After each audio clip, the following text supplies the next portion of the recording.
Recently, I got the opportunity to sit down and chat some with Beth Herzinger, who is the Director of Finance and Operations for Nutter and Associates here in Athens, Georgia. I thought Beth would be the perfect candidate for me to interview because she has a very lengthy history in HR work, and she currently does it now, and I would love to go into human resource work long term. So the first question I asked Beth is what she would advise to someone who is interested in the field of HR. And I really loved her answer. She said the number one thing that's crucial for her job is valuing people and letting people know that they're important.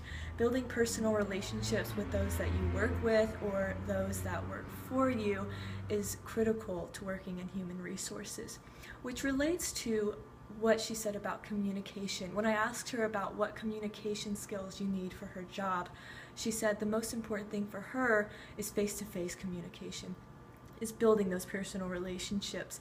And so they only have a firm of 15 people there, so if she has a question or a project she needs someone to work on, instead of emailing them or texting them, she gets up and goes to walk to them and see them face to face, have a little bit of conversation so that she can further develop that relationship and further get to know that person.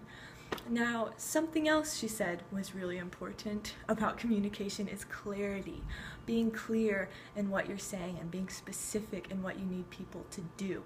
Something that Beth does that I thought was so cool is that anytime she's going to go into a situation, whether it's confrontation or a meeting or project management, she'll think of what she needs and what she wants to say to this person, and then she thinks of any follow-up questions that they might have for her so that she can already have the answers in her head in a clear and concrete manner so that she's not fumbling on what she should say to them.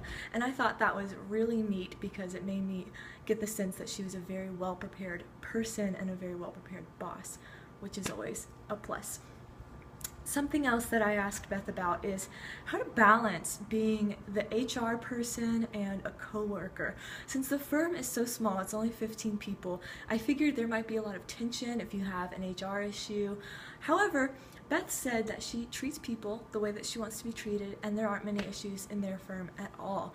She said if you are gracious and compassionate in small things, then people will see your character, and when it comes to big things and big issues, it goes quite smoothly because you've already developed a relationship first of all, and that person therefore knows who you are and what your intentions are, whereas if you didn't have that backbone of a relationship, they might get the wrong impression of what you're saying.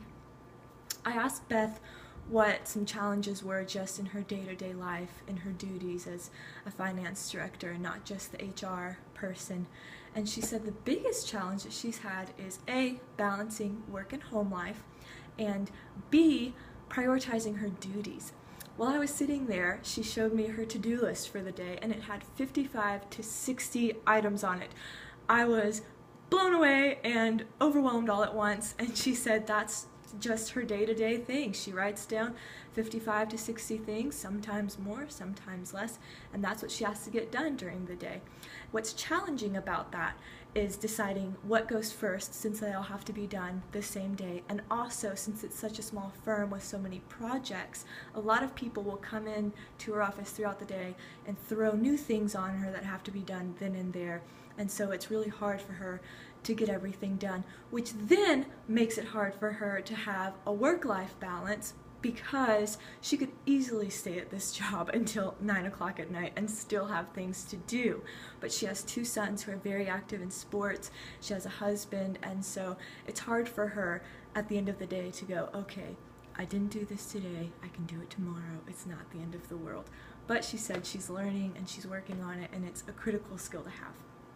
When I asked Beth to take me through her day-to-day life, she obviously showed me the sheet, and she said since it's such a small business, every day is an adventure, which she loves. She said there's a lot of room for creativity in her job, there's a lot of room for spontaneity, and it brings a lot of excitement to her job day to day, although she has a lot to do and she's often overwhelmed with cash flows and planning and HR and firm things.